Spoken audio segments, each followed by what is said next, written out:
Well, first of all, I want to thank everybody for taking part in this webinar. We've had some very, very good feedback over the years on it. And interesting part is it seems like that most people that watch it don't watch it once because of the level of detail and technical information that Howard presents. It makes it really hard to absorb all of it in one setting.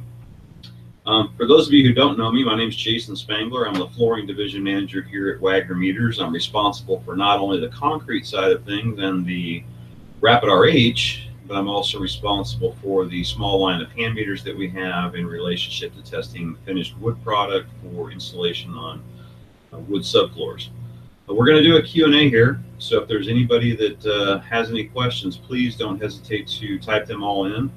If for some reason I'm not able to get to all of them, please don't hesitate to continue to send them in, because I will monitor this email address and respond to them. Or you can just contact me directly at 800-634-9961, extension 235.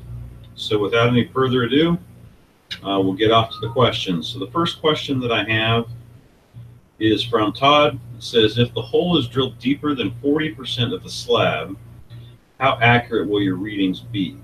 We have a few slabs that the contractors can't tell us exactly how thick it is. So the second part of the question is, if there is no vapor barrier under the slab, how reliable is the test? So I'll split those up into two. So the first one is, if the hole is, I mean, you say deeper, but let's just say shallower or deeper. If you want to call it, the best way I have to say it, the sweet spot for testing the relative humidity in the concrete and where the science is actually based off of is based off that 40% depth. So in general, what you're looking at is as a slab dries, or if you're looking at even an older slab to a point, as you go into that slab, whatever the thickness is at that 40% mark, is the relative humidity that will transfer to the top surface once you put a low permeable membrane on top of it.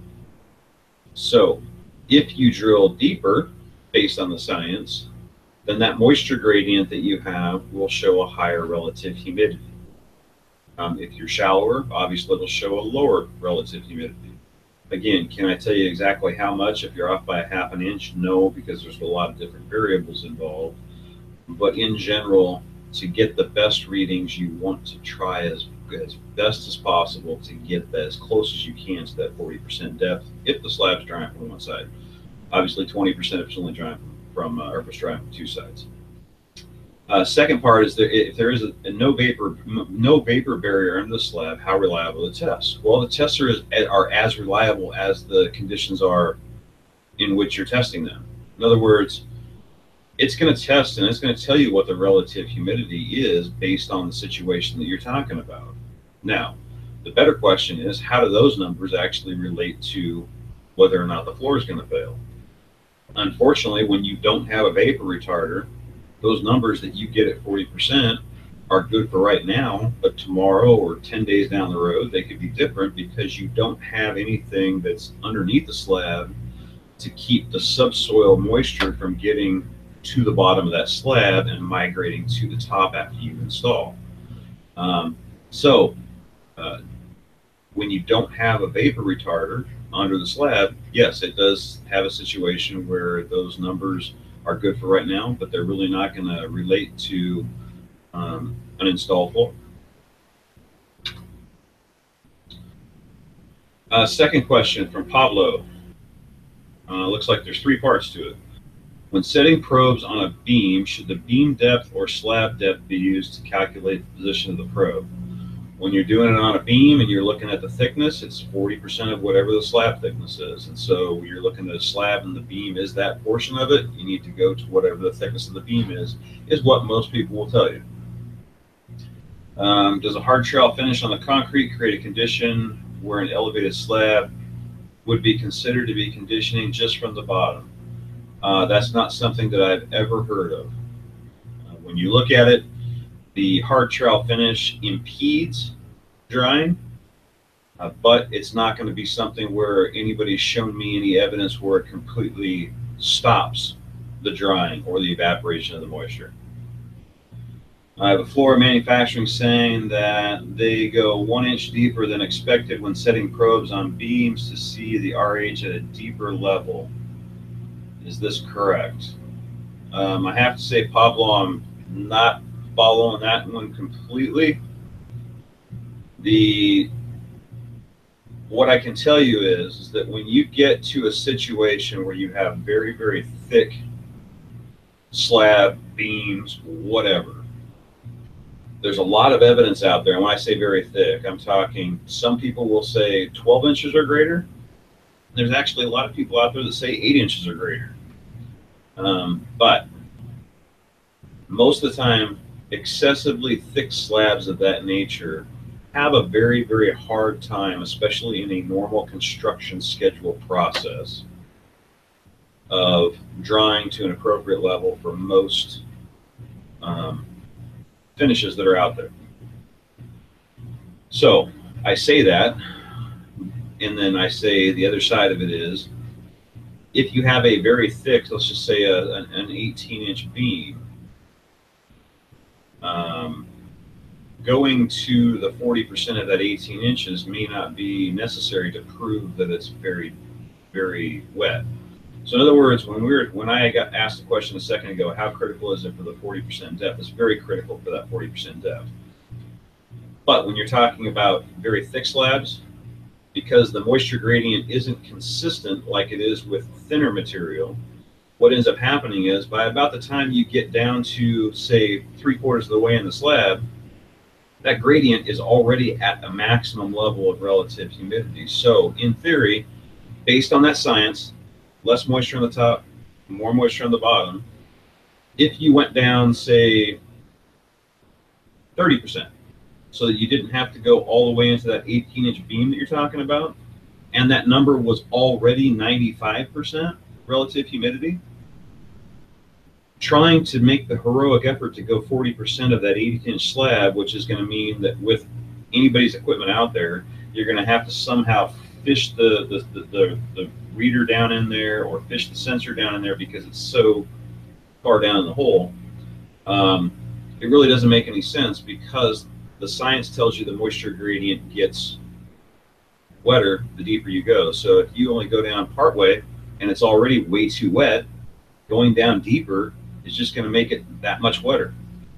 So what you'll find in a lot of these situations where you have really thick slabs is people will go and do a couple of tests, and it may not be to ASTM standard as far as how deep in the slab, because it's so hard to get all the way to that 40% depth, but they'll go down to, say, 20%, and they'll test it, and they'll see where it's at. And if it's already in excess of what the maximum is for the finish they're putting on top of it, they know that it's excessively wet, and they need to go to a very, very, very good mitigation product to be able to install the floor. It's kind of a complicated situation when you start talking about that. So maybe if over this it doesn't make sense, let me know. I definitely, you guys can reach out to me and we can talk face to face or voice to voice.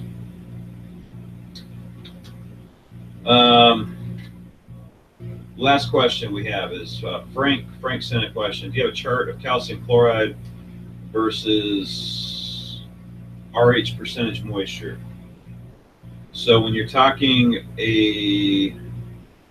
usually when people ask me this question, they want to know if there's a comparison. So in other words, if you have 8 pounds of calcium chloride, because somebody's already familiar with calcium chloride testing, what does that equate to for relative humidity?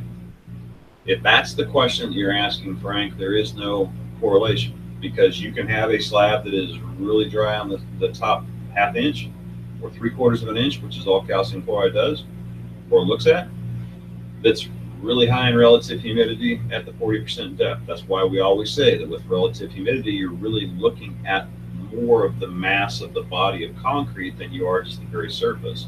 That's why it's such a superior testing method. If you're talking about a situation where different testing sites have had relative humidity testing done and calcium chloride done in the same area, there actually is on our website, there is a chart of that, but what you'll find out is you'll see that everything's all over the board. Usually the only thing that shows any kind of correlation, if you will, is a lot of times if you have really high, unless something funky's happened, if you have really high calcium chloride readings, tend to have very high relative humidity readings. But there are numerous times where you have dry calcium chloride readings and you have situations where the relative humidity is reading high, and it really does throw up a red flag as to whether or not you should install. Because as I tell people, most installers, most contractors, most GCs that have any kind of workmanship warranty that they hang on a project once they're done, I always ask the question, do you really care about what's going on right now on the very surface of that concrete within that first 3/4 of an inch? Or do you care about what's going to happen once you spend all the time, effort, and money to put a finish on top of it and then hang a workmanship warranty on it? Most people that I talk to, they're worried about the latter because they want to make sure that whatever they install after they've spent the money and the effort to put it down, they want to make sure it makes it through the warranty period and then some. Relative humidity is going to allow you to see what's going to happen once you install. So, doesn't look like we have any other questions. So again, if anybody has anything now or in the future, please don't hesitate to get a hold of us. My name is Jason Spangler. Phone number is 800-634-9961, extension 235. 235. So without any further ado, thank you. Have a great day and happy holidays.